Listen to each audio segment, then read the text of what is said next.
consumidoras, incluso muchas de ellas por uso recreativo, con una filosofía de vida, pues, digamos, muy del joven, eh, muy del joven de los años 60, ¿no? Entonces, el tema fue que fue complicado porque no nos daban un estándar, necesitábamos, y nosotros éramos para ellos, claro, un súper estándar con el que ellos querían, digamos, acoplarse para poder seguir vendiendo, pero eso generaba unos riesgos muy grandes porque entonces entraba el tema de ética y el tema de manejo y el tema también de certificación por las entidades de salud. O sea, nos ponía en riesgo de alguna manera también a nosotros.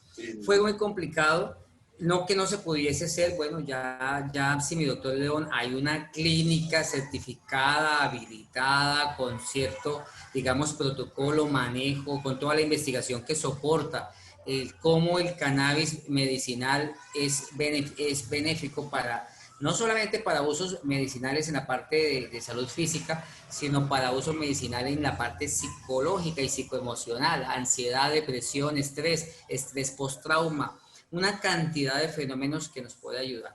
Entonces, Bueno, un no, poco para complementar lo que está bien. diciendo Alex y para aclararle a Andrés y a Isabel que no han estado siguiéndonos desde años atrás, nosotros como clínicos tenemos una tremenda responsabilidad sobre nuestros pacientes, sobre todo cuando vemos que necesitan atención complementaria a través de un profesional como es un médico, como es un psiquiatra, que prácticamente lo que requerimos es que lo medique, porque por su nivel de síntomas ya muchas veces necesita ser medicado. Tradicionalmente, el médico o el psiquiatra terminaba medicando a esta paciente o a este paciente con químicos, o sea, que tienen unos efectos colaterales terribles, entre ellos la adicción, bueno, un etcétera bastante cuestionable. Pero teníamos que estar amarrados a eso. Cuando surge el cannabis medicinal, surge como una excelente alternativa, por lo menos para nosotros, los clínicos, de poder resolver sin el químico, casi que aproximándose a la medicina natural, pero esta vez mucho más específica, más científica, y esa es la alternativa que tenemos ahora, cannabis medicinal para ansiedad, bueno, una cantidad de cosas. Pero necesitamos, digamos, que eso entrara con fuerza al país, al menos a Colombia, porque sí vemos que eso sí está funcionando en países desarrollados. En Europa ni se diga, en Canadá, Estados Unidos, esa vaina, En Colorado, uno necesita atenderse una ansiedad, no hay problema, uno va a un médico que tiene una licencia para formular cannabis y se toma sus goticas de cannabis. Esa alternativa no la teníamos nosotros. Ya esa noticia que le estoy dando a Alex es una clínica perfectamente constituida con profesionales. Bueno, los invito a hacerle clic a esos enlaces que yo coloqué ahí para vale. que empecemos a usarlo. Y este es un mensaje para ustedes dos, las doctora Elizabeth y doctora Nidia, en la medida que nosotros podamos complementar nuestro trabajo terapéutico con medicación, cannabis, no se metan en más, perfectamente tenemos la puerta abierta remitiendo a esa clínica. Voy a hacer las aproximaciones del caso para hacer esas remisiones un poco más precisas. Y en el caso tuyo, Alexander, pues te invito a que dentro de tu agenda de visita a Bogotá metas una visita a la clínica. Yo te acompaño y hacemos el enlace. ¿Listo?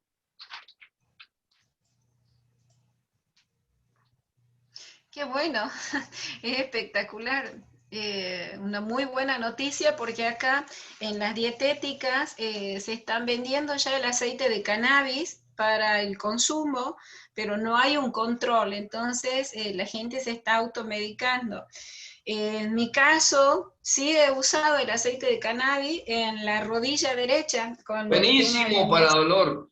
Buenísimo, Isabel. sí, que tenía hígado graso, entonces me querían dar opioides que eran malísimos Hoy, ¿no? y les dije que no y accedí al aceite de cannabis para la parte traumatológica y es excelente porque actúa de inmediato y bueno, la calidad de vida y todo eso en la recuperación es buenísima, no tiene efectos colaterales, eso es lo que me encantó. Perfecto, perfecto. Mira, si quieres en algún momento, tú puedes, digamos, en una charlita con el doctor Alex o conmigo, podemos hablar de tu asunto puntual, porque tenemos ya algún conocimiento de manejo del cannabis medicinal. Y lo que estábamos era esperando como la regulación acá y poder canalizar eso y poderlo controlar desde nuestro proceso terapéutico. Pero lo que tú estás Perfecto. mencionando es totalmente cierto, totalmente cierto.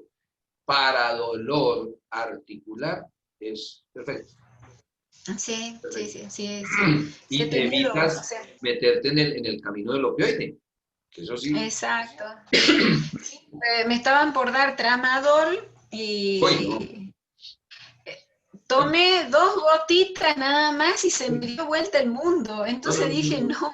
Y empecé con vómitos, o sea, tremendo, ha sido tremendo, y dije, no, no quiero nada, y meditaba y podía hacer umbrar al dolor, pero llegó un momento en que ya no, porque he tenido ese accidente y se me partió todo esto, se me desprendió el tabique nasal y también tengo una fisura acá en el pómulo y en la rodilla se me partió directamente el Oh, menisco y he tenido una fisura en la tibia, entonces dolores impresionantes. no, no, no, no, no. Y, No. y bueno, mucho con meditación, pero llegó un No, momento pero que es que estaba... necesita uno las goticas de CBD.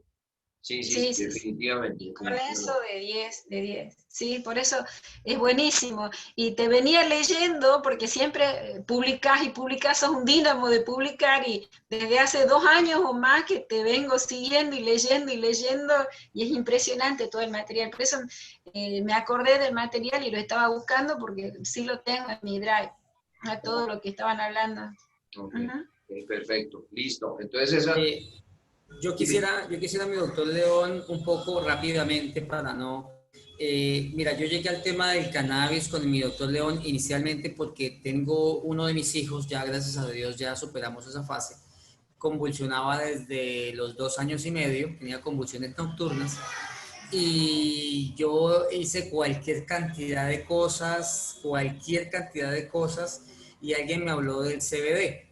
Yo hice algunos acercamientos a una organización internacional que se llama Madres, algo así, y creo que está aquí en Latinoamérica, una fundación de mamás que terminaron por iniciar con el tema del CBD de niños que convulsionaban. Entonces me entrevisté con él y me dijo, no, el CBD es bueno, pero búscalo en tu país y pedí referencias y por ahí empezamos a trabajar.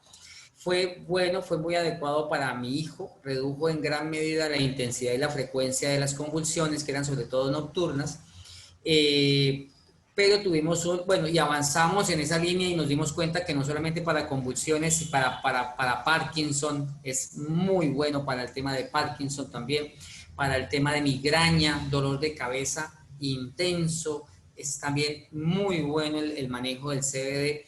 Entonces iniciamos con mi doctor León porque empezamos a ver también el tema de ansiedad, depresión, estrés, todo el manejo que se daba con CBD para eso y dijimos, aquí hay un gran campo de trabajo. Iniciamos a investigar, a hacer acercamientos, pero las condiciones no estaban, digamos, dadas en ese momento. Pero a dónde quiero ir con esto? La cuestión es que hay un gran campo de trabajo. Mira que lo que acabas de decir, el manejo del dolor con corticoides, tiene unas contraindicaciones muy fuertes. Es decir, los químicos normales de los médicos, en Estados Unidos mueren miles de personas. Miles, estoy hablando de no 2.000, 3.000, miles de personas, no tengo las cifras en estos momentos, que mueren por uso de medicamento generalizado, o sea, lo que recetan los médicos, lo que es legal, manejo de corticoides, analgésicos, manejo de todo ese tipo de químicos, y mueren por manejo de droga, o sea, droga normal de farmacia.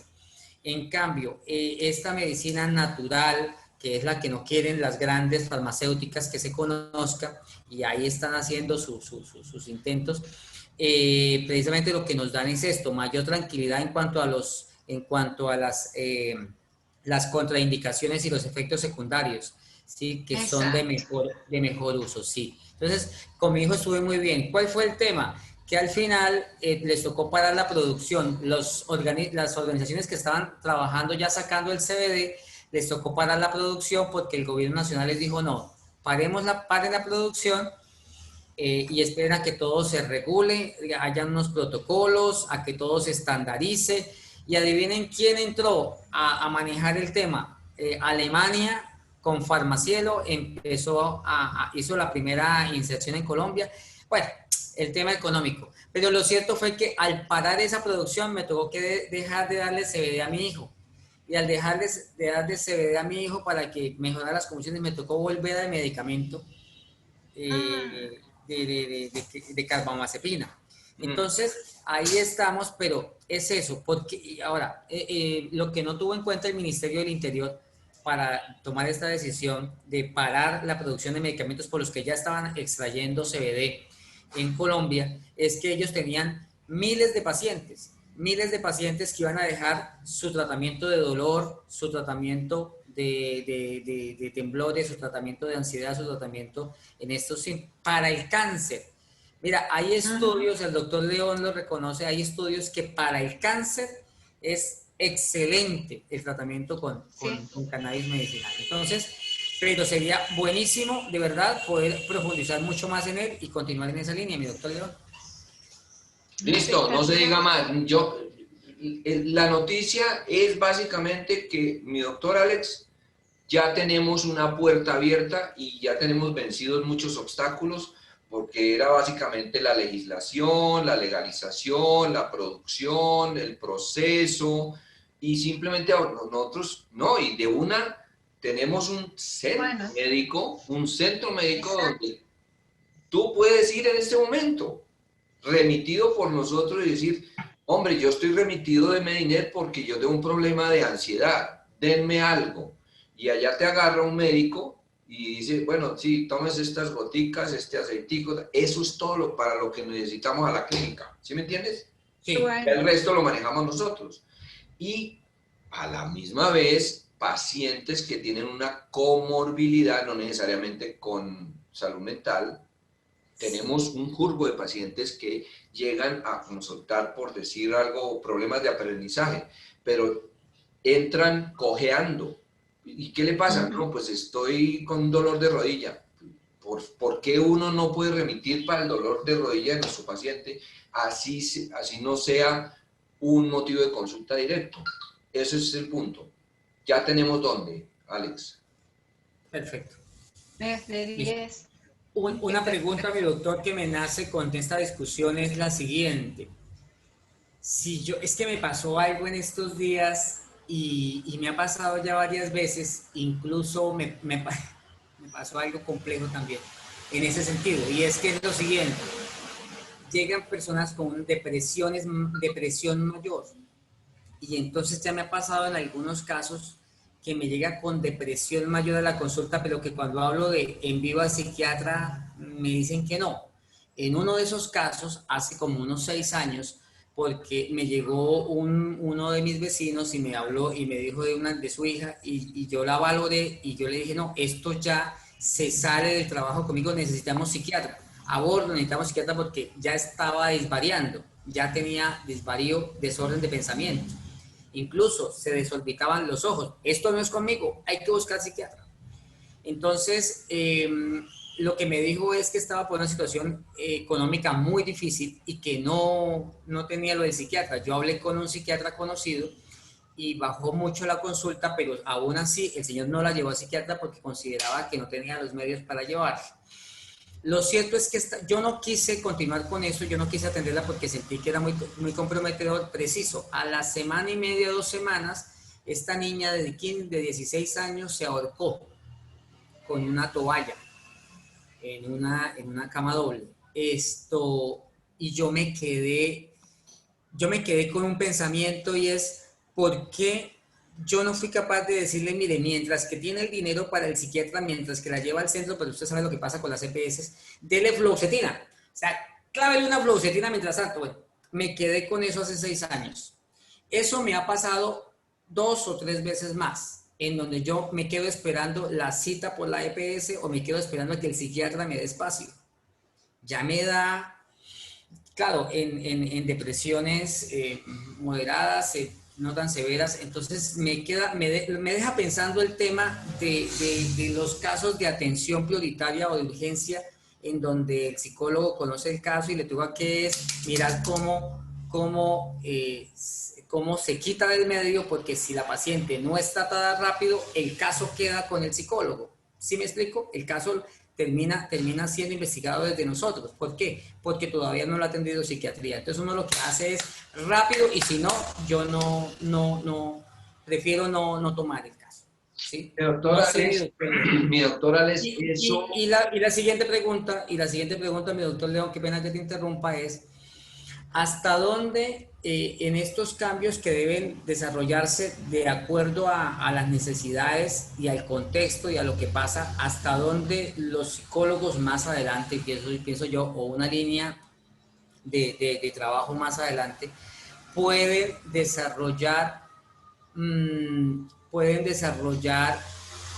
medicación no química, natural? Por ejemplo, el tema de la valeriana, el tema de las goticas de CBD, el tema de la agüita de las manzanitas pequeñas, que es muy buena para generar la melatonina para el sueño. Es decir, hasta dónde podemos acercarnos a la medicina homeopática, entendiendo que es medicina que no pelea con el cuerpo en cuanto a lo que hace un médico, que es mirar de pronto contraindicaciones que tenga por eso. O sea, ¿cómo se ve eso en el panorama, mi doctor? El tema da para una o dos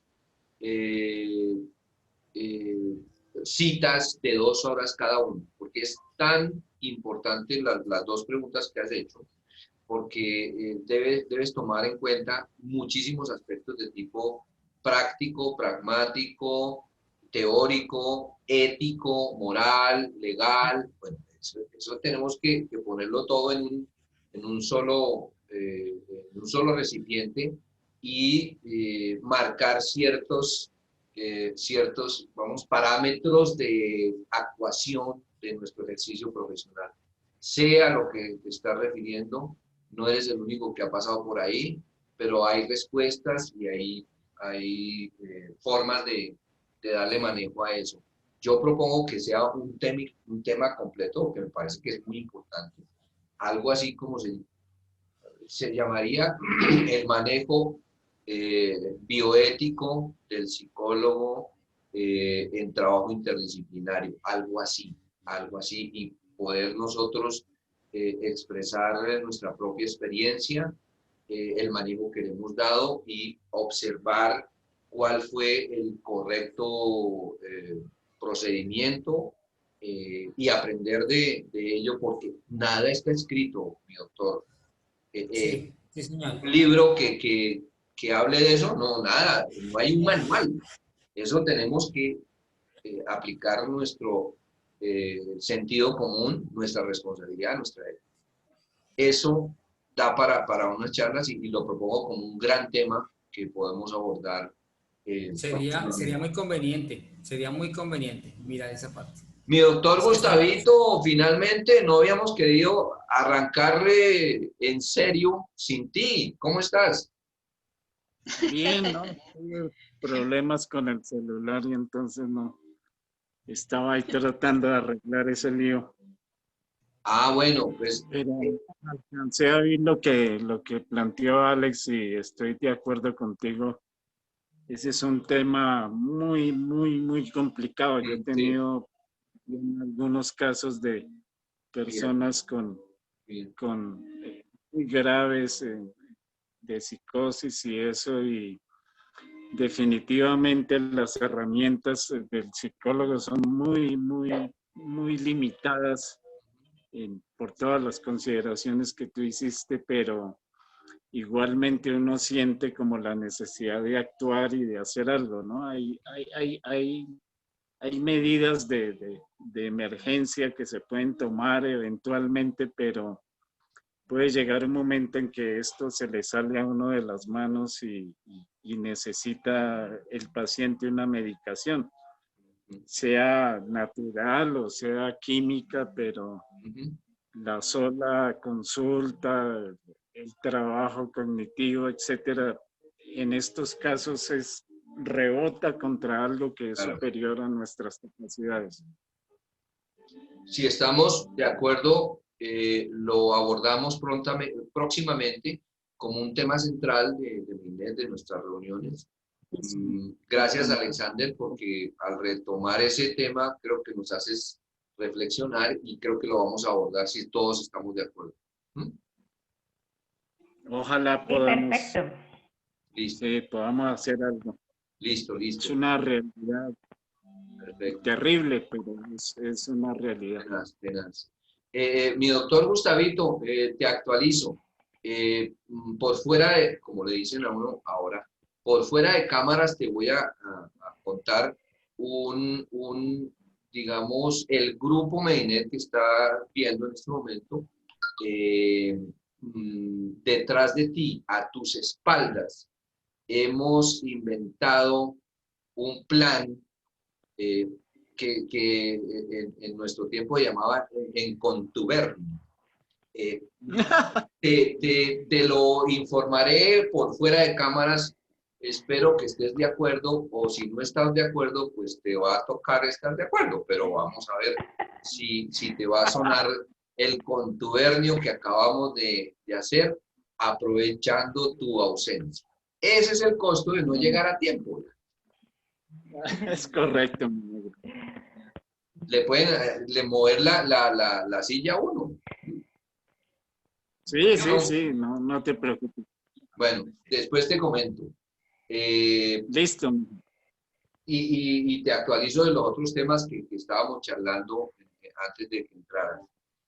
Colegas, ya son las 11, ya ha pasado una hora, estamos esperando, la doctora Alexandra se disculpó que estaba terminando una reunión. Ustedes conocen cómo eran esas reuniones, pero es complicado, la parte forense es complicada. Pero bueno, con ella habíamos preparado una presentación para ustedes en el tema de psicología política. Eso ya están dando. Sin embargo, no hemos terminado un tema que yo considero importantísimo. Y más aún después de leer la respuesta que el doctor Gustavito le dio al doctor Alexander a unas preguntas que cuando yo las leo, esa vaina primero, me encanta. O sea, las respuestas me encantaron, no porque me guste o no me guste, sino porque es nada diferente a lo que yo esperaría de una respuesta tan académica como la de Gustavo. Y segundo, quería proponerte, Gustavo, o sugerirte. Acuérdate que tú eres director de una unidad profesional en Medinet y tú tienes un blog. Yo te propongo que cuadres el asunto, porque ahí no están las preguntas, cuadres el asunto y lo publiques. Esa vaina es para publicar. ¿No te parece? Claro, sí, con gusto. Listo. Esperamos la publicación del doctor acerca de esa respuesta. ¿Cómo tuvimos todos oportunidad de leer las respuestas del doctor Gustavo? Este silencio me dice. No. La verdad es que busqué aquí, No, pero todavía no. las envió por correo. por email. Ah, no, porque no he revisado, no revisé. Bueno, Qué pena, entonces, qué pena. realmente fue ayer día yo retransmití el email que recibí del doctor Gustavito, entonces es probable que ustedes no lo hayan leído, pero primero arranquen de ahí para que disfruten de una respuesta fantástica, porque no solamente responde a unas inquietudes con el tema que veníamos tratando de transpersonal, sino que como siempre, lo que dice o escribe Gustavito, nos deja pensando más. Como siempre, ¿no? Bien, yo leo esa vaina y me pongo a pensar y más, porque me surgen muchísimas interrogantes alrededor, que esa es la idea, es el principio científico de la academia. Pero si no lo hemos leído, pues no sé si para aprovechar esta horita y entrarle de lleno al tema de psicología política en la próxima sesión, porque eso ya está preparado el tema.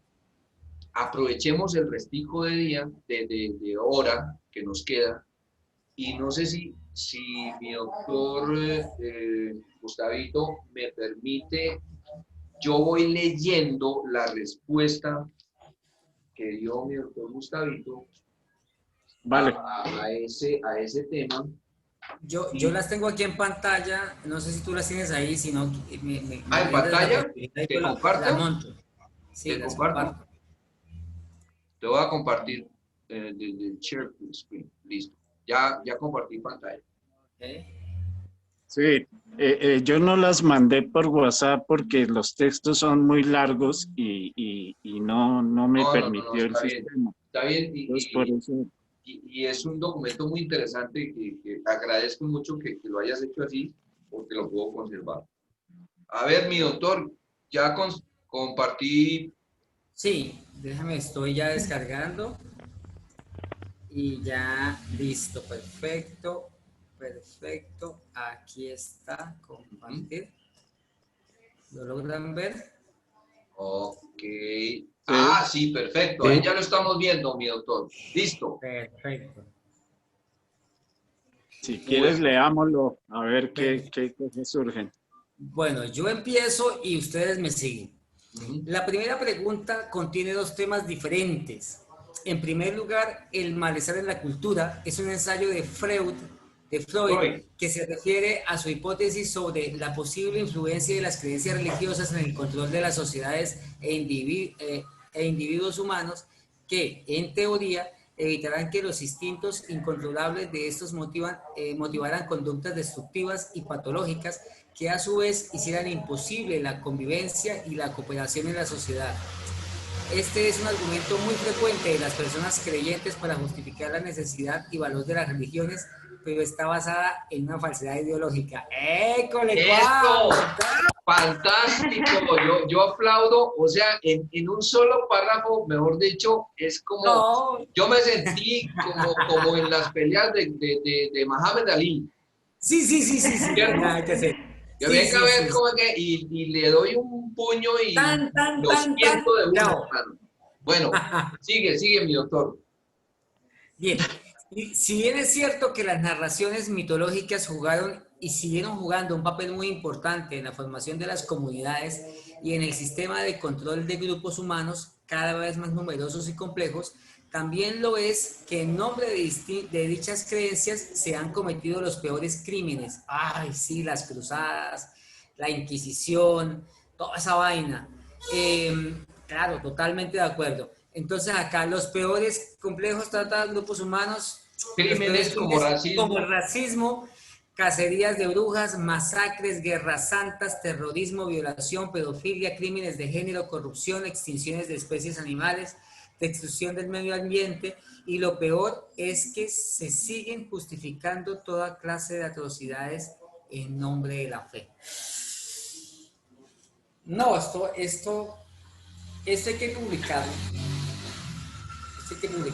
Excelente. Muy bueno. Y sí, así es. Definitivamente así es. Yo no sé si ustedes han visto incluso el tema de estos, por tiempos sucede. el tema de que cierto chamán, líder religioso, se lleva a sus feligreses hacia una montaña, les hace a tomar no sé qué cosas y mata a 300, 400, 500, 1500 personas en el nombre de la fe. Alexander, O los que se inmolan, sí. ¿no? Alexander, te propongo terminar de leer la respuesta completa y enseguida, pues, los comentarios. Dale. Además, el argumento de que las creencias religiosas son indispensables para mantener una conducta moral, como afirman los teístas, también proviene de una afirmación insostenible. Por una parte, si eso fuera cierto, entonces todos los ateos serían psicópatas, criminales y peligrosos. Es decir, que por lo menos 3.000 millones de personas serían inmorales, pero no creer en Dios. Además, si la fe es la base de la moral, ¿cómo se explica entonces que los creyentes también cometen toda clase de faltas contra la moral que dicen observar? Como los mandamientos de los cristianos, judíos y musulmanes, como los mandamientos de cristianos, judíos y musulmanes. Bastaría con creer en lo que dicen las autoridades religiosas para comportarse siempre en forma correcta, pero todos sabemos que no ocurre así. Analicemos con un ejemplo la falacia que yace en la base de estos argumentos para sostener la necesidad ética y social de las religiones. El 20 de diciembre de 2013, el Parlamento de Uganda aprobó la ley contra la homosexualidad que criminalizaba los actos homosexuales y penalizaba a algunos con cadena perpetua. Dicha ley fue inspirada y respaldada por los grupos cristianos evangélicos que sostienen que Dios prohíbe la homosexualidad. Como prueba, citan a Levítico 18:22, no te ayuntarás con hombre con mujer, no te ayuntarás con hombre como mujer, es abominación. Y 20:13, también de Levíticos, si se acostara con otro como se hace con mujer, ambos hacen cosa abominable y serán castigados con la muerte. Caiga sobre ellos su sangre. En el pasado, la misma narración fue responsable de atormentar a millones de personas por todo el mundo. Homodeus N. Harari. Bien, ¿continúo? Sí. Y continúa Harari preguntándose si la afirmación de que Dios prohíbe la homosexualidad, el homosexualismo, si es cierta, porque así está consignado en la Biblia. Esta declaración fáctica falsa se basa en la creencia improbable de que el libro levítico fue dictado por el Dios de los judíos a Moisés en el monte de Sinaí y que nunca fue alterado por científicos e historiadores. Pero científicos e historiadores han probado que dicho libro no fue compilado antes del 500 a.C. La Biblia es un conjunto de diferentes textos elaborados por personas distintas en diferentes épocas. El judaísmo es un culto típico de la Edad de Hierro, cuyos integrantes eran analfabetos, no tenían rabinos, ni sinagogas, ni libros. Mucho tiempo después fueron sustituidos por rabinos eruditos del periodo del Segundo Templo. Gracias al incendio del templo por parte de los romanos en el año 70 después de Cristo, la secta rival triunfante estaba constituida por los rabinos que compilaron la Biblia con base en sus propias interpretaciones de textos antiguos y para nada fueron dictados o inspirados por Dios alguno. Miércoles, esto es grueso. Así pues, la declaración fáctica de que el Dios de los judíos prohíbe el homosexualismo no es cierta. Por tanto, el juicio ético de que los humanos deben obedecer las órdenes de Dios judío se basa en una falacia. En consecuencia, la orden de castigar a los homosexuales por desobedecer a Dios no tiene fundamento ético, no es sagrada, ni siquiera cierta. Los judíos y los cristianos han usado la Biblia para justificar sus crímenes y sustentar el poder de manipular a millones de personas durante más de 2000 años para conservar y afianzar su poder en beneficio propio. Hitler se basaba en la creencia de que la raza aria es superior a los judíos. Judíos eran sus enemigos. Stalin apeló a la lucha de clases y la fe en el comunismo. Mao en China hizo lo propio para justificar la matanza de más de 70 millones de personas entre los dos. Los musulmanes radicales apelaban al Corán para hacer terrorismo contra los infieles, es decir, los que no comparten sus creencias y así sucesivamente. Sí, Muy bien. No, hasta ahí la primera, o sea, la primera respuesta a la preguntita que hiciste. Colega, no, imagínate. ¿cómo o sea, se abre el debate? Al rayo.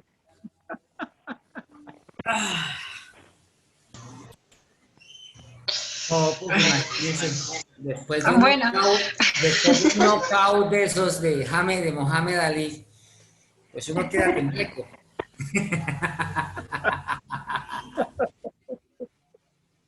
¿Cómo la Estoy vieron? esperando que me caiga un rayo. ¿Cómo la vieron? Eso es contundente. Pues yo no sé si sería debate porque yo, ¿cómo voy a debatir con ideas sobre las cuales yo estoy profundamente de acuerdo? ¿Sí me entiendes? Entonces yo ya prácticamente voy a dar el sello de estoy totalmente de acuerdo con eso. Eso da para todo otro tema que podría titularse claro que la incidencia o el ejercicio de las religiones y de las creencias y de los ritos en todo lo que es la conducta humana.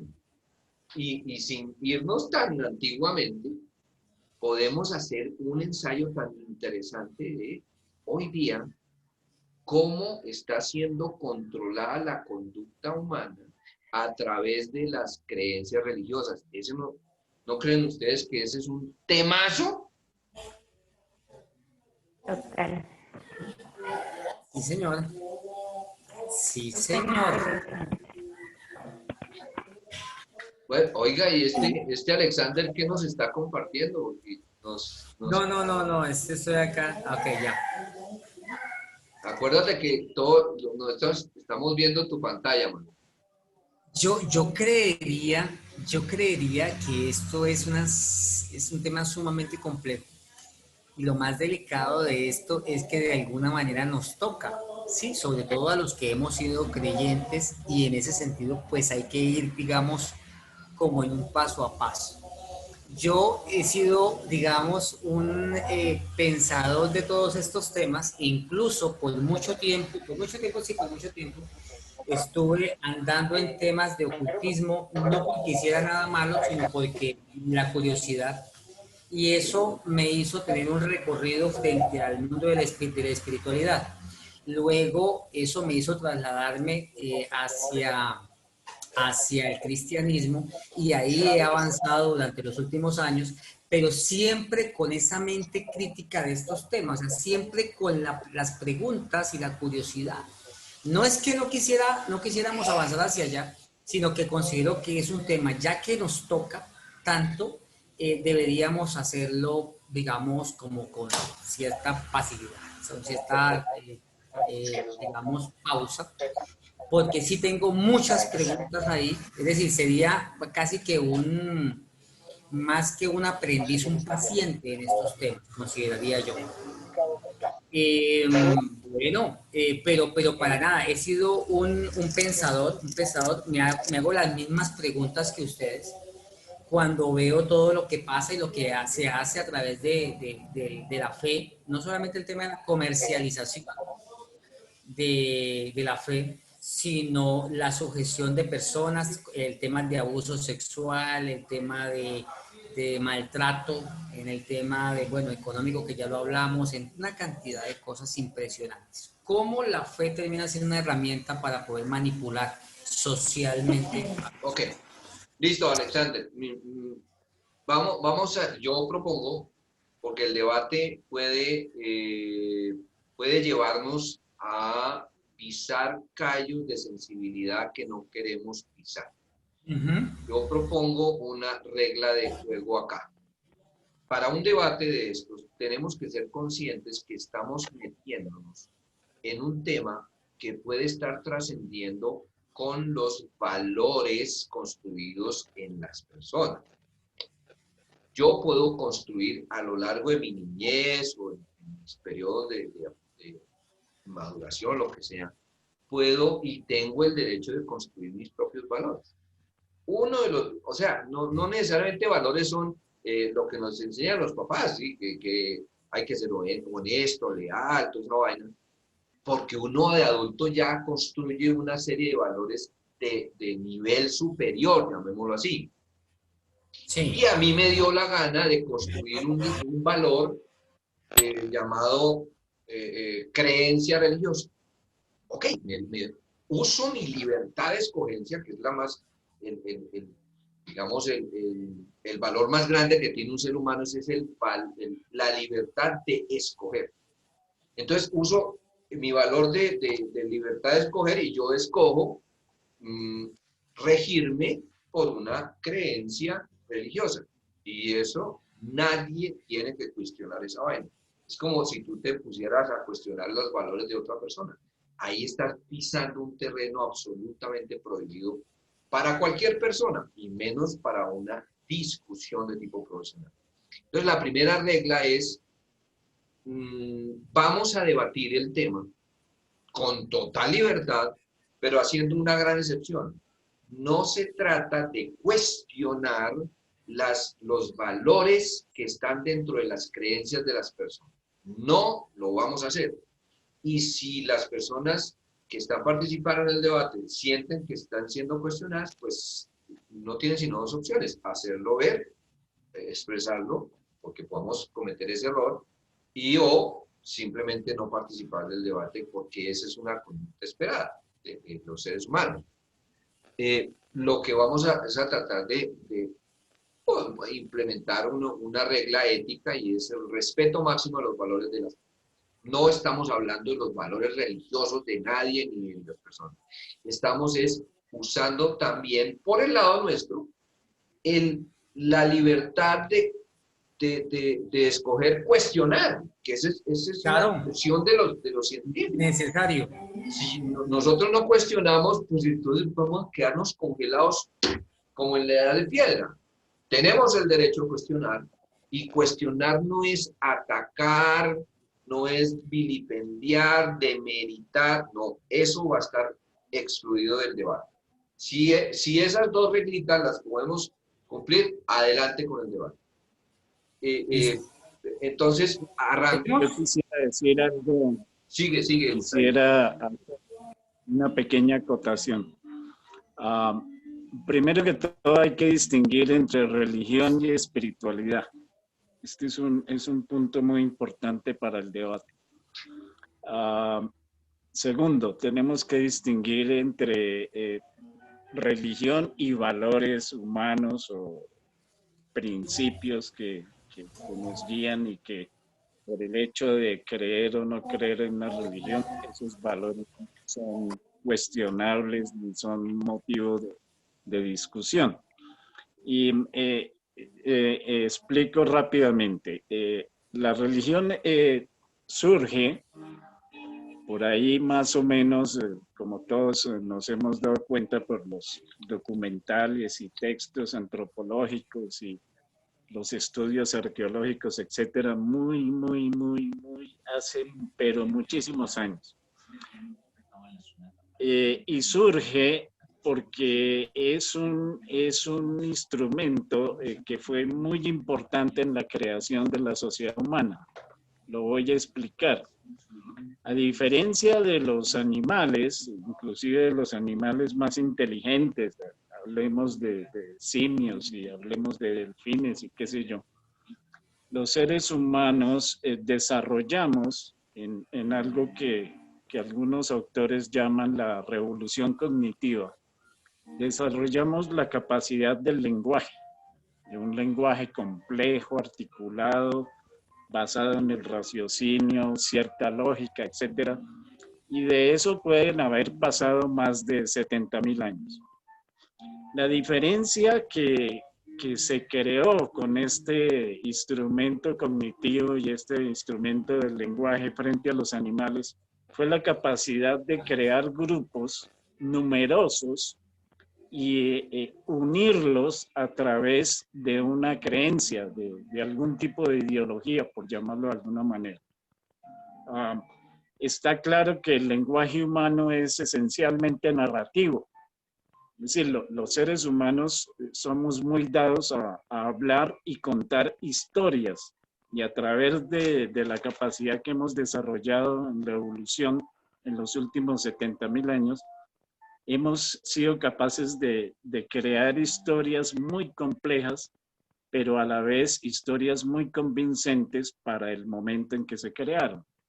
Las religiones aparecen para poder explicar, como lo anoto en la segunda respuesta, las religiones aparecen para poder explicar una serie de fenómenos naturales y sobrenaturales, entre comillas, que no tenían otra explicación que el mito.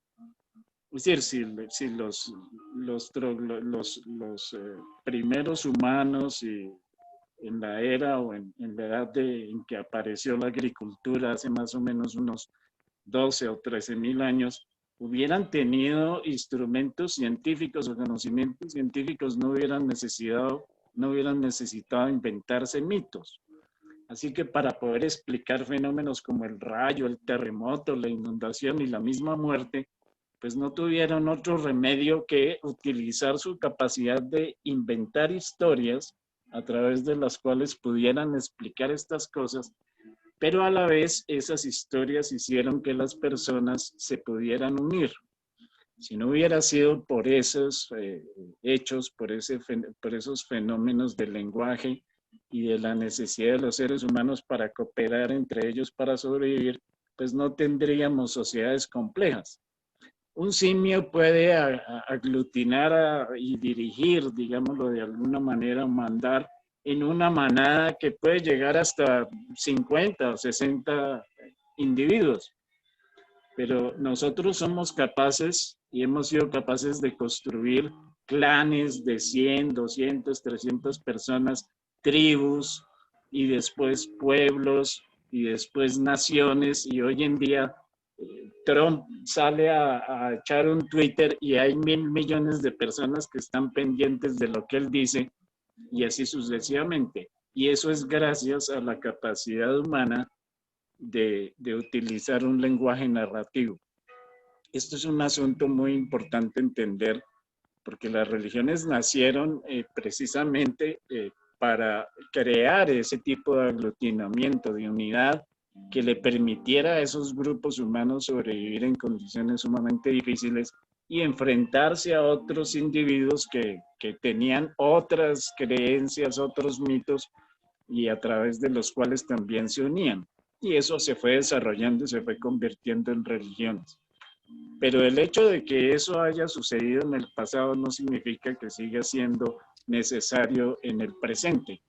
La primera revolución paradigmática del siglo XVI, XVII, el Renacimiento, etcétera, nos mostró el camino de la ciencia y nos permitió encontrar explicaciones mucho más factibles, más realistas y más científicas y verdaderas acerca de esos mismos fenómenos, pero los mitos siguieron existiendo. Y uno se pregunta, ¿por qué a pesar de que hay explicaciones científicas para casi todo hoy en día, casi todo digo porque hay todavía unas áreas oscuras en las cuales la ciencia no ha podido dar respuestas, ¿por qué esos mitos siguen teniendo vigencia? Y es porque en algunos aspectos los seres humanos seguimos como hace 15.000 años, ¿no es cierto?, dependiendo de esos mitos, y hoy en día los utilizamos como una fuente de esperanza o de consuelo ante cosas que son incontrovertibles y que son fatales, como la muerte, la enfermedad, los desastres naturales, la pobreza, etcétera, etcétera, etcétera. Esto lo primero. Lo segundo, el camino de la espiritualidad es exactamente opuesto al camino de la religión. La religión es es plural, la religión es grupo, la religión es control de esos grupos, la religión es un sistema de creencias montado sobre una serie de realidades mal explicadas o mal entendidas, etcétera, etcétera. El camino espiritual, en cambio, es un camino solitario, rebelde. La religión trata de mantener el sistema, el statu quo, por eso las iglesias y los jerarcas religiosos se unen con los reyes y con los monarcas y los gobernantes, y lo han hecho y lo siguen haciendo a lo largo de toda la historia. Basta recordar cómo el Papa Pío XII se unió con Mussolini, ¿no? Y le dio la bendición al fascismo solo porque pues este Mussolini le prometió que le iba a entregar el terreno del Vaticano y una pensión vitalicia para la iglesia que todavía se sigue pagando y que es bastante cuantiosa y permite pues mantener la curia vaticana, etcétera, y así sucesivamente. En cambio, el camino espiritual es un camino de rebeldía. Las religiones tratan de mantener sus ideologías intactas y luchan contra cualquiera que las trate de desafiar. Recuerden lo que pasó con Urbano, recuerden lo que pasó con Galileo y lo que sigue pasando hoy en día con los musulmanes, fedayines, los talibanes, etcétera, que desafían cualquier cosa con tal de mantener el statu quo. En cambio, las personas que siguen un camino espiritual son rebeldes, lo cuestionan todo. Lutero se rebeló contra la iglesia porque la iglesia tenía la costumbre de vender indulgencias y cobrar bastante caro por las indulgencias que les permitían a las personas que pecaban llegar al cielo. Y Lutero pues se rebeló contra eso y contra toda la iglesia católica instituida y era un rebelde. Pero luego cayó en las mismas porque él también luego se dedicó a hacer sus propios mandamientos, etcétera, y dio lugar al protestantismo. De modo que hay una diferencia muy grande y son opuestas lo que se llama el camino espiritual y el camino religioso. Ambos, el camino espiritual busca la verdad y desafía las creencias institucionales, mientras que pues el sistema religioso trata de mantenerlas. De modo que lo que estamos observando es algo que fue vigente e importante en alguna época, pero que hoy en día tiene muchos detractores. Por otra parte, el tema de las creencias sigue siendo importante. Piensen ustedes en lo que significa el dinero.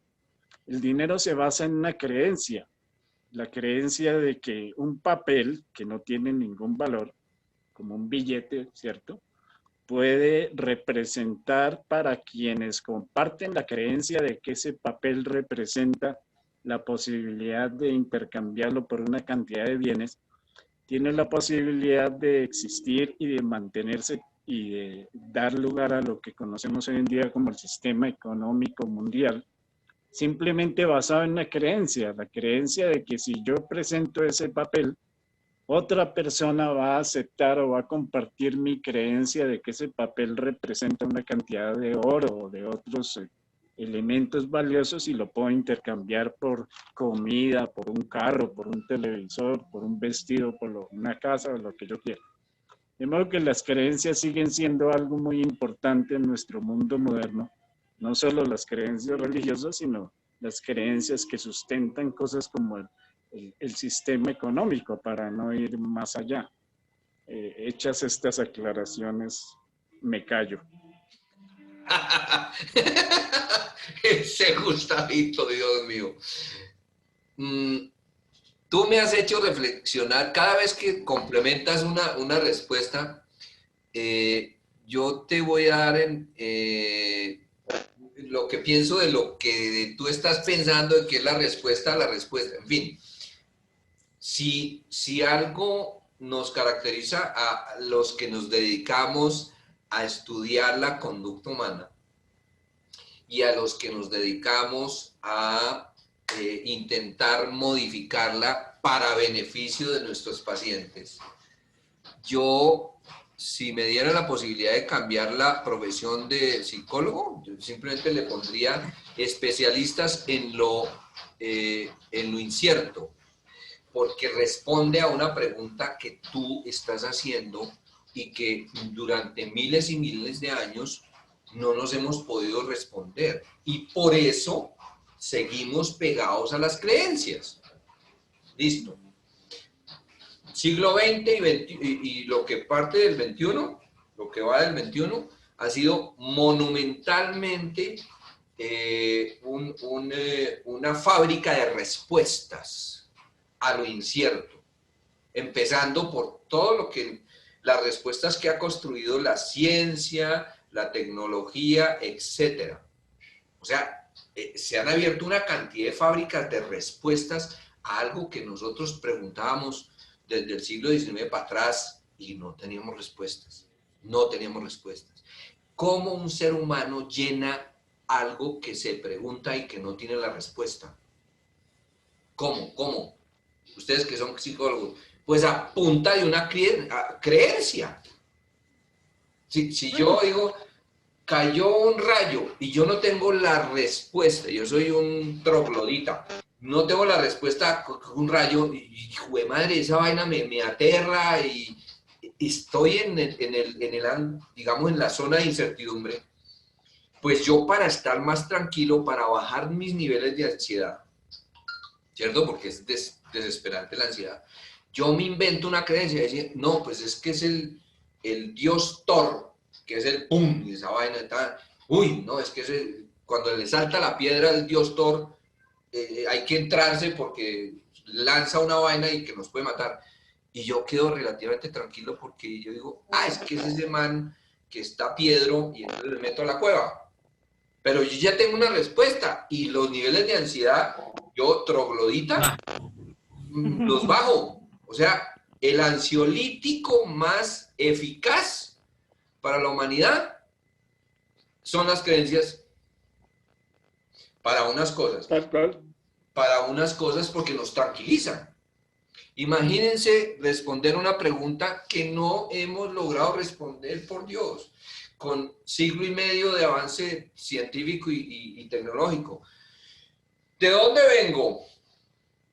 ¿Quién soy y para dónde voy? Son cositas sencillitas, pero ahí seguimos y no tenemos respuesta. No, que el Big Bang, bueno, eso sí, ya, eso me da como una noción de dónde vengo. O pues a Eva, o pues lo que se inventa, son creencias. Yo decidí creer en la ciencia, en el Big Bang. Yo decidí creer en la teoría evolucionista. Yo decidí creer en la Biblia, Adán y Eva, Génesis. Bueno, pero eso me da una respuesta. ¿Y qué otra? Exacto. ¿Quién soy? Pues es que tengo por lo menos 99 años para responderme esa vaina y yo me estoy muriendo y no he conseguido la respuesta, pero eso es... Sobre todo usted, doctor León. A lo que me dedico toda la berraca vida es a buscar quién carajo soy, ¿sí? Y cuando me voy a morir, viene la pregunta del millón, ¿para dónde voy? Eso es incierto. Y que venga alguien a comprobarme a mí con evidencia de que yo, sí, es que se va para el purgatorio, infierno, cielo, a donde las 11.000 vírgenes, o bueno, algún día, algo, no hay evidencia. Por lo tanto, ¿cómo lleno eso? Con una creencia, hermanos. O sea, es humano, eso es humano. Eso no está sesgado no estoy criticando la religión, no, es que yo decidí creer que en la reencarnación. Yo quedo tranquilo. Madre, porque sí, yo, toda esta vaina que yo me ha tocado vivir y para volverme a la nada, no, pues es que eso no me suena. Yo prefiero reencarnar en un sapo, o en un perro, o en otro humano, tiene más sentido para mí porque le da más continuidad y a mí me encantaría ser eterno. Eso. Bien. Así Y es. entonces, pero es que esos son inventos de uno del cerebro. A mí me encantaría Sí. hacer, ¿cómo así? Si usted no le gusta, si usted, dese cuenta que usted tiene metido en la cabeza que usted le encantaría ser eterno. Por eso es que, por eso es que se pregunta, ¿de dónde vengo? Porque a usted le gustaría que alguien le dijera, es que viene de la eternidad y va para la eternidad. No, joder, eso sí me hace poner tranquilo. Y quienes deciden creer firmemente en eso y hasta llegan al elemento patológico de la o sea, ser fanáticos, son los se convierten en kamikazes japoneses en las guerras, o lo que el doctor Gustavito ha descrito en 2 renglones, que es lo que nos ha acompañado en el siglo XX y en el XXI, que son esos suicidas que simplemente se matan por Mahoma, hermano, porque saben que están tranquilos, frescos, porque les espera otra vida bacana, no saben en dónde, simplemente creen por fe. Eso tiene sus bemoles.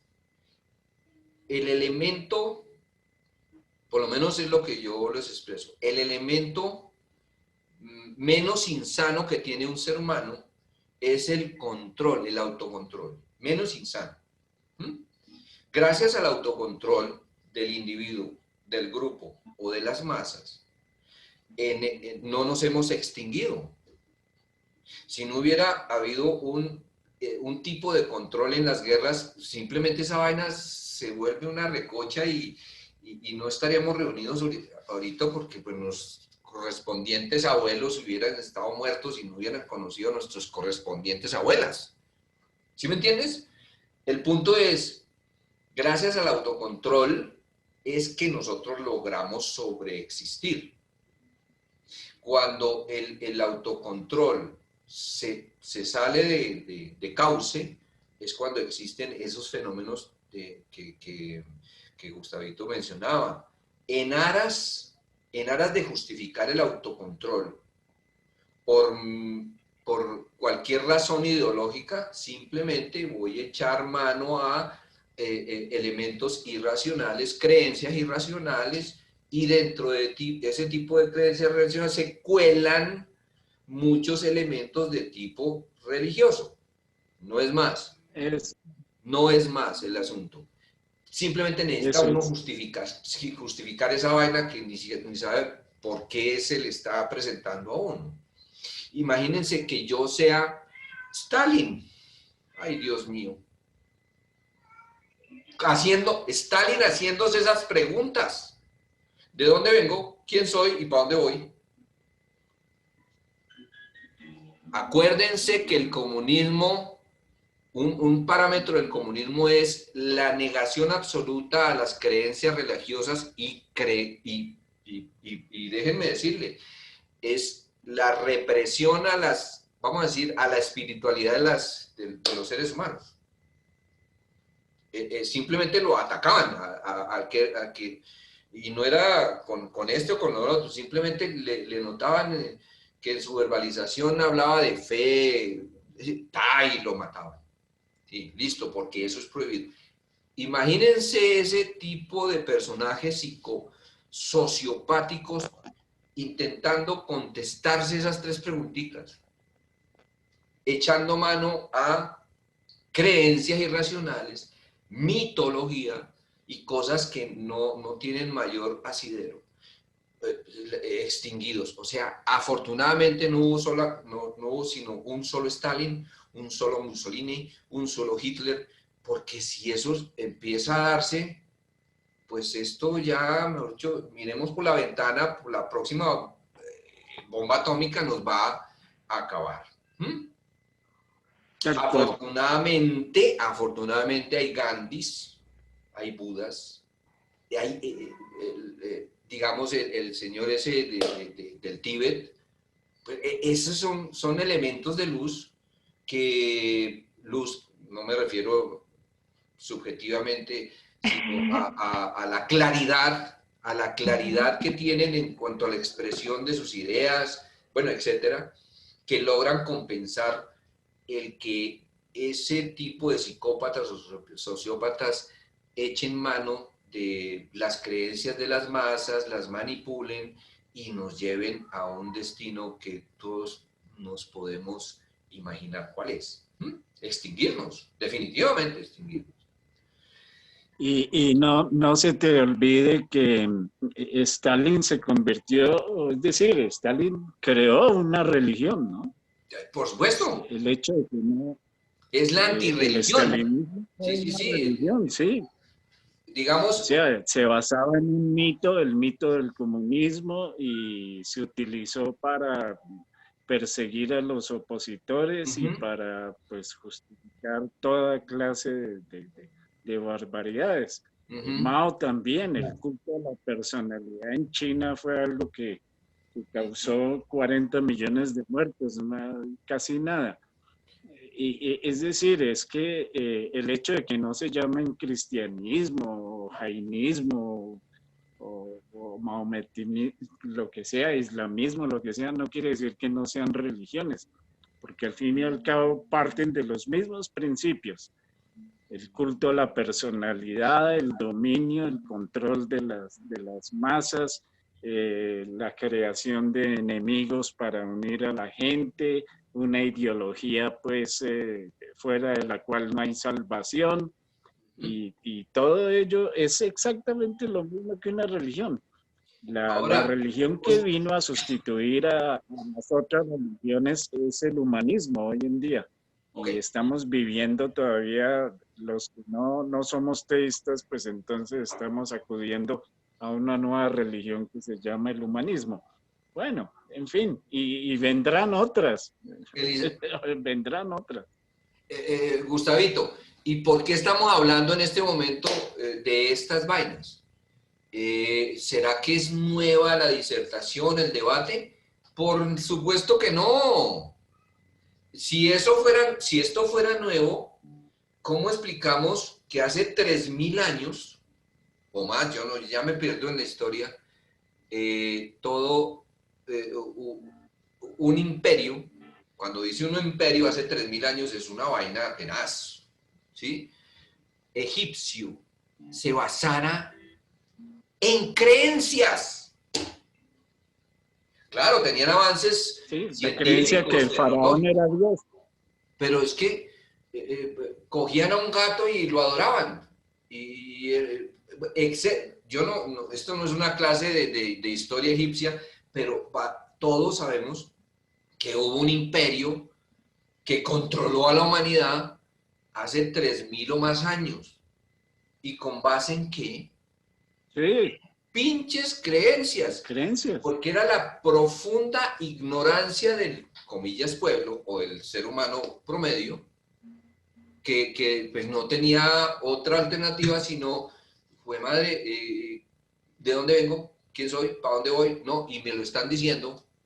Ah, no, entonces sí, eso es. Listo. Y te daban refuerzo y castigo. Refuerzo y castigo, ¿sí? Como Pablo. Refuerzo y castigo, refuerzo. Ah, no, listo, va para allá. O sea, la variable interviniente es mantener constante el grado de ignorancia del pueblo, y ahí la tienen, hermano. Entonces métala cualquier creencia y ahí la tienen. El punto clave es, esto no es nuevo. La disertación que acaba de plantear Gustavito no es para nada nuevo. Tiene 3.000 o más años de antigüedad. Eso es, lo que estamos es como haciendo un upgrade, un update, una actualización de cómo funciona eso que hacían los egipcios hace 3.000 años. ¿Cómo es que está funcionando ahora? Todavía hay muchas personas, ¿cierto, Gustavito?, que operan a punta de fe.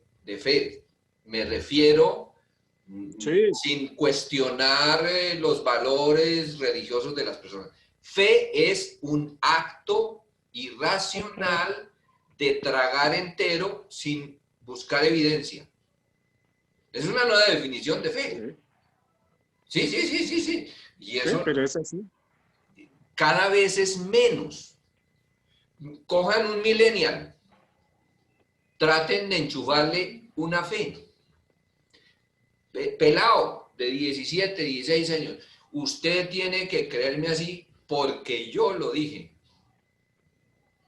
Y aquí no lo miro a uno y dice, ¿de qué me está hablando? Yo no entiendo esa forma de hablar. Yo creo en lo que evidencio. Bacano, esos millennials nos van a sacar al otro lado.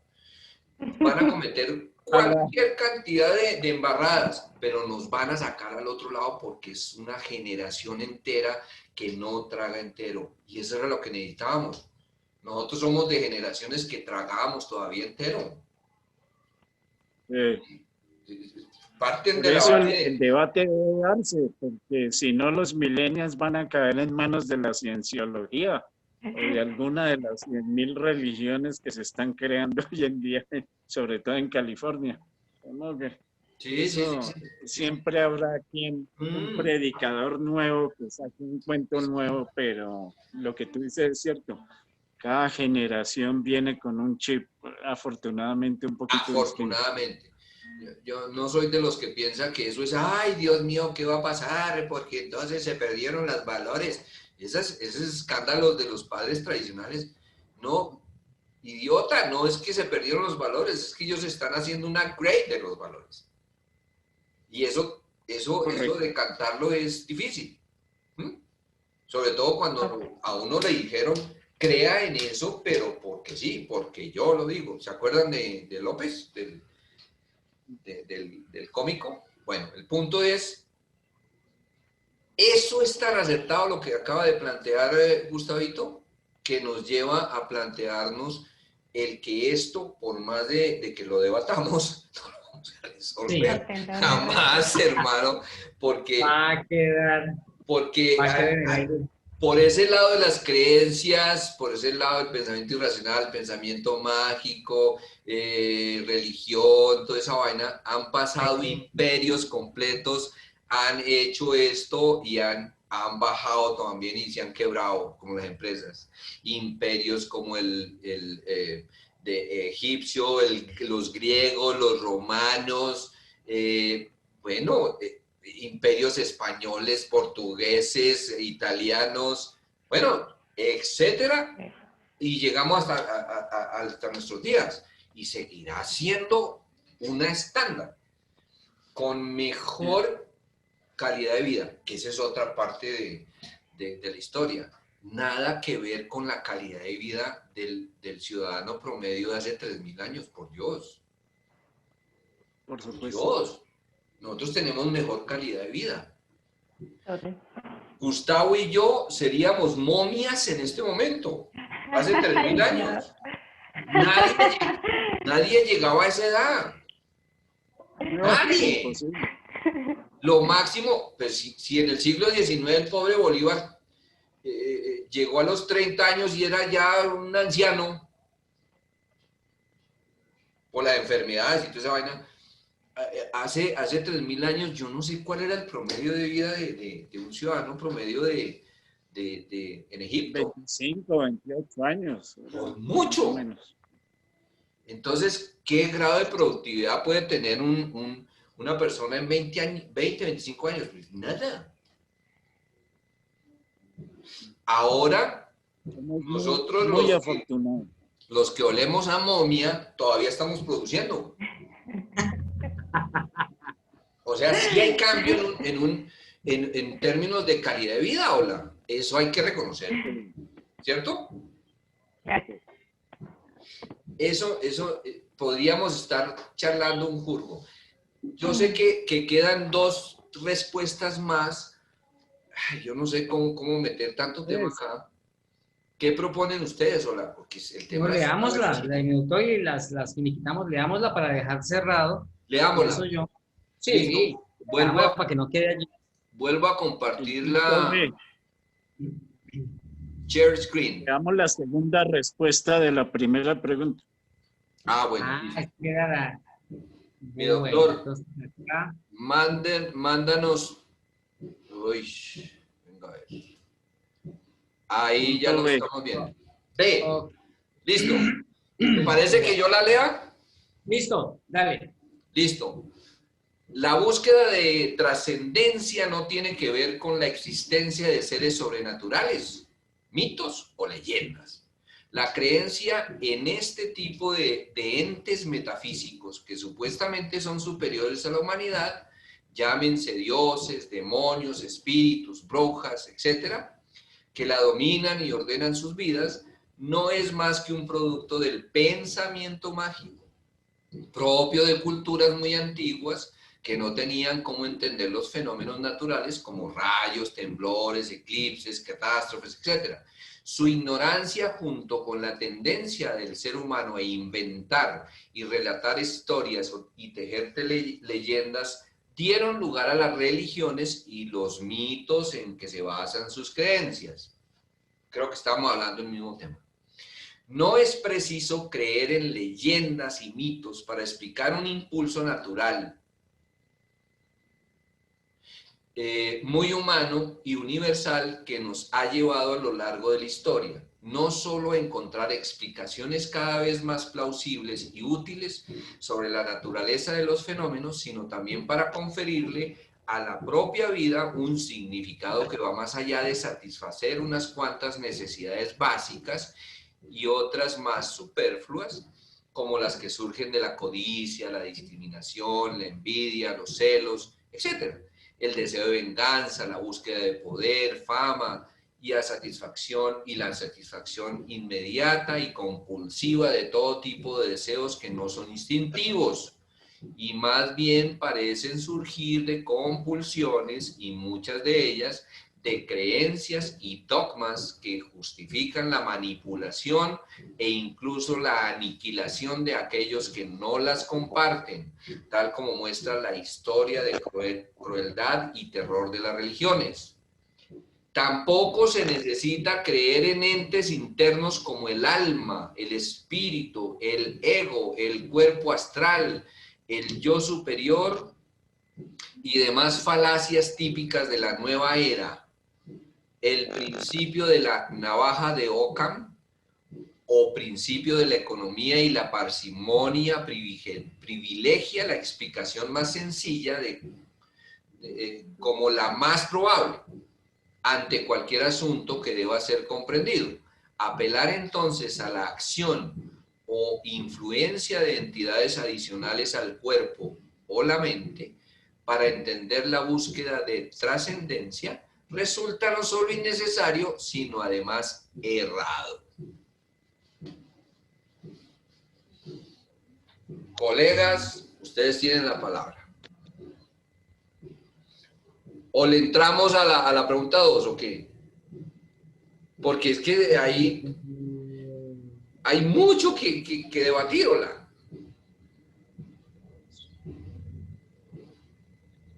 ¿Leo la pregunta 2? Sí, no, doctor, créame que, pues es que muy interesante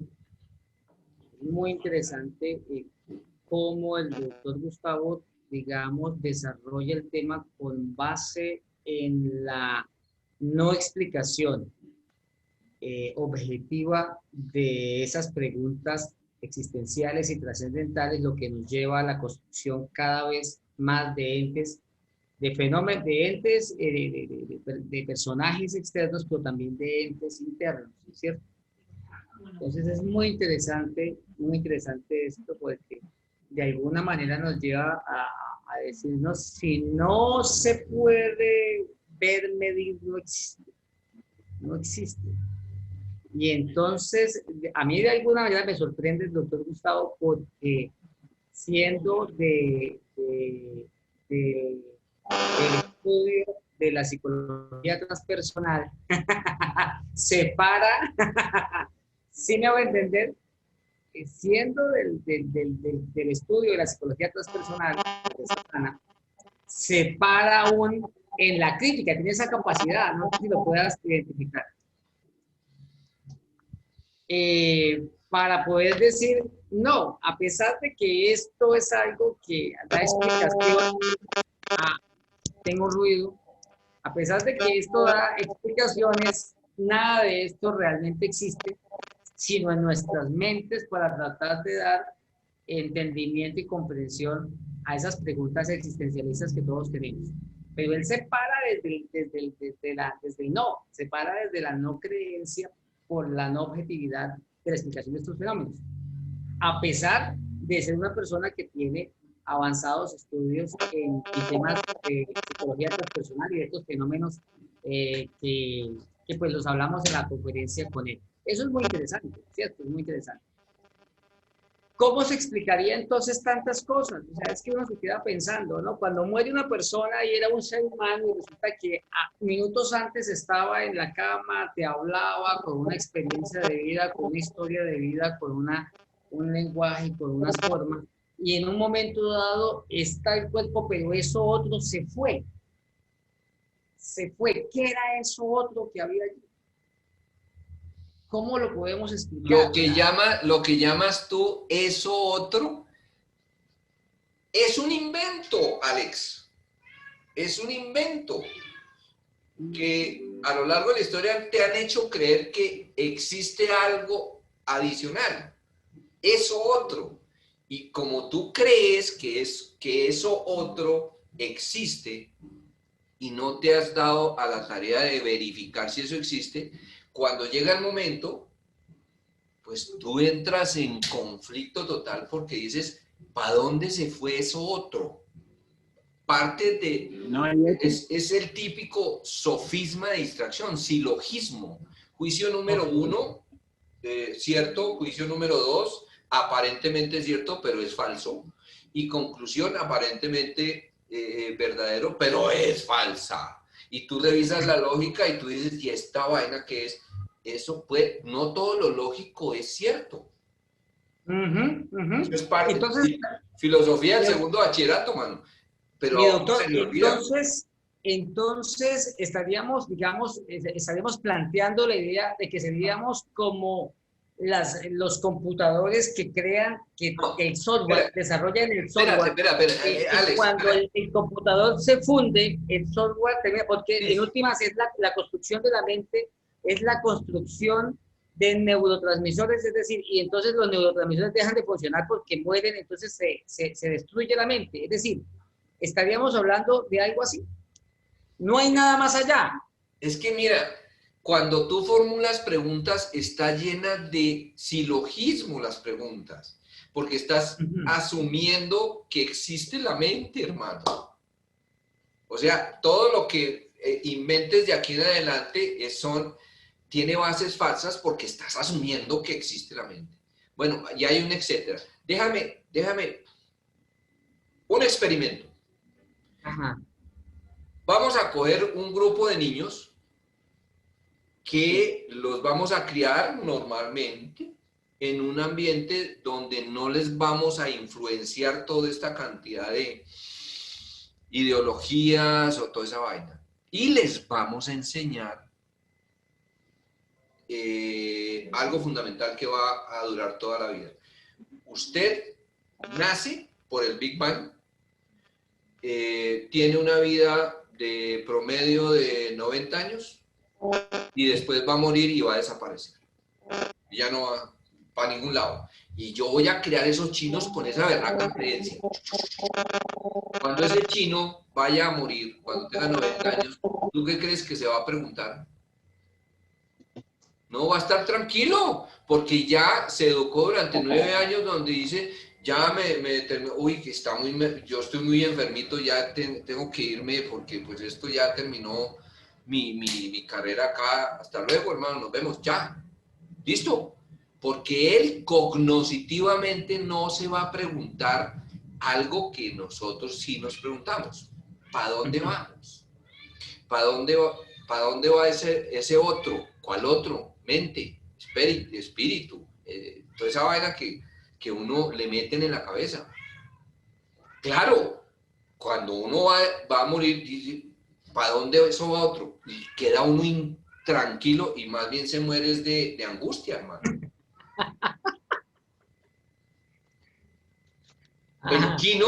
El chino criado y 90 años en un ambiente donde simplemente se le ha dicho, usted nació por lo que sabemos, que del Big Bang, y crece y trate de hacerlo bacano y vivir sabroso, pero cuando se muera, ya, chao, nomás, no. Ese chino muere delicioso.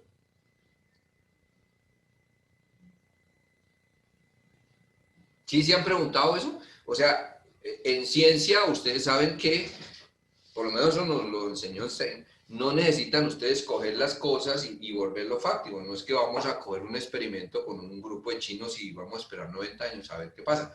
No, en la imaginación podemos nosotros recorrer el experimento. Sí, hacer diferencia, ¿no? Entonces, ¿qué va a pasar? O sea, ¿en dónde es que estamos? El punto para centrar la discusión es nosotros, muchísimo de nuestras angustias es porque no tenemos respuestas a muchas preguntas que nos hacemos porque simplemente tenemos unos esquemas que nos hacen generar esas preguntas porque estamos partiendo de premisas equivocadas. Mira que en dos preguntas que hizo Alexander, eso está plagado de silogismos. Pero ¿y entonces para dónde se va la mente? ¿Para dónde se va la mente? ¿Cómo así? Para hacer esa pregunta tienes que aceptar que hay mente. Entrada, sí. Pero si yo te demuestro que no hay mente, entonces ¿para qué haces la pregunta? ¿Para dónde? Yo tengo la angustia de ¿para dónde se va el pispirispis? Güey, madre, ¿qué es esa vaina del pispirispis? Como no puedes definir el pispirispis, ni siquiera haces la pregunta. ¿Sí me entiendes? Pero como llevamos desde Descartes en esa vaina de mente, cuerpo, pues se nos quedó tan metido esa vaina ahí que todavía seguimos cometiendo esos errores. Esa discusión de mente-cuerpo ya se cerró hace como 50 años, mano. Pero seguimos retomando todos esos paradigmas que nos confunden y vamos a ver, y nos lentifican el proceso de hacer nuevas preguntas y muchísimo más para allá, sin patinar, sin devolvernos en tanto recorrido del pensamiento mágico, de creencias irracionales y tantas vainas. Es como si aquí llegara un señor teletransportado un cavernícolas y hacer una pregunta que ¿de dónde salen los rayos? ¿Ustedes qué le dirían? Hola, idiota, es que ¿por qué pregunta eso? Si no, todos sabemos de dónde salen, pues las nubes, la carga positiva, negativa, y digamos, el primitivo dice, ¿qué? No entiendo. ¿Sí? O sea, está haciendo preguntas que ya no tienen sentido hoy día porque eso está respondido hace mucho tiempo. Ese es mi punto. Sí, permíteme que complemento, Edgar, en la siguiente forma. Respecto del experimento hipotético que tú planteas. Esto ya ocurrió en la sociedad tibetana, por decir algo, nepalesa, de Bután y en muchas áreas de la India y en general en el mundo budista, esa pregunta, ese experimento ya se hizo. Estos niños que han nacido en esas naciones donde predomina el pensamiento del budismo, no se hacen ese tipo de pregunta porque la respuesta ya la tenían. En el budismo no se considera que exista alma. En el hinduismo se habla de Atman y por eso se habla de reencarnación. Y en el budismo se dice Anatman en sánscrito, que significa sin alma. El alma no se considera como una cosa real. Se considera que nada de eso existe y que lo que es un ser humano es simplemente la unión temporal entre un cuerpo y una mente, por llamarlo de alguna manera, o sea, una capacidad de pensar. Y Y estos niños y estos adultos y estas generaciones de hace, no sé, más o menos unos 800 o 900 años, se criaron con una mentalidad en donde esa pregunta es inválida. O sea, ¿para dónde se va el alma? Pues, ¿cuál alma? Si es que eso no existe.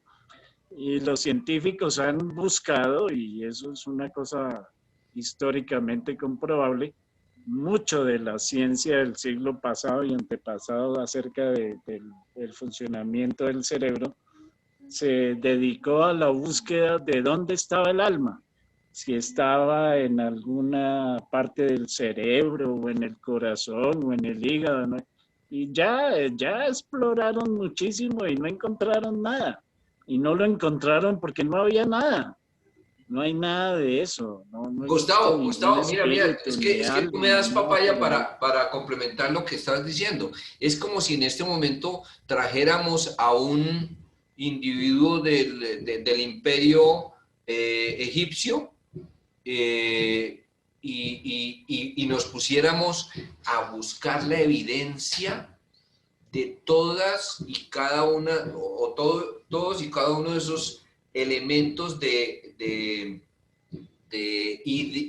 ideología sobre dioses diferentes para explicar fenómenos diferentes. Ustedes saben que la humanidad aprendió a hacer eso, pues uno de las muestras de cómo encontrar respuestas fueron los egipcios, porque a cada fenómeno le ponían un dios. Ah, no, pues así sí está muy fácil. O sea, me tropezo y me doy un golpe, entonces yo me invento, para explicar esa vaina, el dios de los porrazos. ¿Sí me entiendes? Sí, sí. Entonces, eso sí es muy mamey. De los Pero portazos. entonces traigamos eso 3000 años después. ¿Qué hacemos nosotros destinando mucho de nuestro intelecto, recursos, etcétera, buscando la explicación del dios de los porrazos? ¿Sí me entienden? Todo eso es innecesario. Innecesario, es un desgaste estúpido. Por eso, cuando plantea el doctor Alexander Savani, todavía habla de no sé, de espíritus, mente, toda esa vaina, es hacer ver eso. Eso que plantea el doctor Alexander está en la cabeza de todos nosotros, de alguna manera, en grados diferentes. Pero mi punto es, ¿por qué destinar tanto de nuestros esfuerzos para explicar vainas que ya están superadas? Ya están explicadas. La explicación que llegó en algún momento es que esa vaina es carreta. Entonces, si eso es carreta, eso es falso, pues ¿por qué sigo buscando el dios de los porrazos? Ese es mi punto, eso es mi punto, no es otro. Esa es una crítica a todos nosotros que seguimos comiendo carreta del pensamiento mágico, de todo este tipo de vainas, y eso hace parte de nuestra hermosa imperfección y fantástica ignorancia, porque pues nosotros creemos que lo sabemos todo porque vivimos en 2020, pero yo no sé si se han dado cuenta que un millennial está muy bien informado, pero es un profundo ignorante. Porque ignorar es aquel que no procesa la información. Ignorar, o sea, el computador es un sabio. No, pues el computador por sí solo no es un sabio. Hay que procesar la información. Cuando nosotros aprendemos a procesar la información de manera adecuada, y esto que estamos haciendo es un tremendo y muy importante filtro, podemos sacar mucho de nuestro esfuerzo intelectual en seguir avanzando y no quedarnos haciéndonos preguntas que ya han sido superadas. Bueno, Mi doctores, el tiempo yo creo que se nos fue Espero que no haya sido tan aburrida la reunión de No, no, hoy. no, no, para nada, mi doctor, para nada. Yo De creo mi que, parte, fascinante, no, fascinante, no, y disculpen. súper. Yo queda de la pregunta 2 para adelante, entonces, ¿qué hacemos? ¿Le invertimos No, la pues, próxima? si quieres lo dejamos o lo dejamos así como quiera, pero queda claro de la mirada que se debe tener frente a todo esto. Me queda claro del avance desde lo pragmático, científico que uno debe tener en esto. Y pues nada, felicitar este espacio, porque de alguna manera siempre lo he buscado y lo seguiré buscando, mi doctor Gustavo y mi doctor León. Ahí estaré yo preguntando, porque pues estoy en eso, ¿no? En esa, resolviendo eso que ustedes ya resolvieron. Ahí voy avanzando. Yo propongo para la siguiente reunión, para ir avanzando, el tema central va a ser psicología política. ¿Listo? Bueno, pero le vamos a destinar 15 pinches minutos chiquitos a una cosa para cerrar este tema. Y es que cada uno de nosotros va a contar una historia chiquita que no puede ser explicada sino a través del pensamiento mágico. Ejemplo. Uy, no, es que cuando yo tenía 10 años a mí me asustó el monstruo sin cabeza. Esas vainas que uno tiene acá y dice, ay, jue madre, las brujas existen. Fíjese, ese tipo de cosas. Para darnos cuenta que sí hay un grado no necesariamente despreciable de pensamiento mágico en nuestros cerebros y que nos hacen muchas trampitas cuando nos dedicamos a pensar racionalmente sobre los fenómenos de la naturaleza. Por ahí se nos cuela el monstruo sin cabeza, ¿sí? En algún momento. Eso va a ser muy simpático porque imagínense la cantidad de historias que nos va a contar Gustavito allá en esas alturas con tantos monstruos y brujas que lo van a estar asustando. Yo tengo varias. Comiquísimo. Y vamos a poder comparar si el monstruo sin cabeza es el mismo en Tierra del Fuego que en Cúcuta, hermano. De pronto sí es el mismo. Tiene teletransportación. No, lo de las brujas sí son las mismas, las terrenales. ¿Les parece que hacemos ese ejercicio así? Listo, perfecto. Excelente, se la compro, mi doc. Total. Bueno. Les dejo una inquietud final que tiene importancia clínica. Sí. ¿Sabían ustedes que en el lenguaje tibetano no existe la palabra culpa? Yo me voy a volver tibetano. ¿No es el karma? No existe la palabra culpa. No la construyen. Eso no es el karma. No la construyen. Karma significa acción, no significa culpa, no tiene nada que ver. No existe la palabra culpa.